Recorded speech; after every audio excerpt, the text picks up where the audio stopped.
2025లో madam గారు ఒకసారి మీటింగ్కి వచ్చినప్పుడు మన నూతన నిర్మాణం చూసి దీనికి రావాల్సిన నిధుల కోసం చాలా కృషి చేశారు. ఆ కృషి వలన ఇప్పుడు మనం ప్రారంభోత్సవం చేసుకోగలుగుతున్నాం.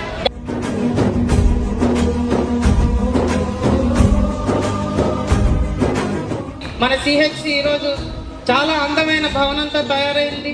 డాక్టర్లందరికీ నేను ఒకటే చెప్పాను, మీరు క్రమశిక్షణతో రావాలి, అందరికీ కూడా సేవలు అందించాలి.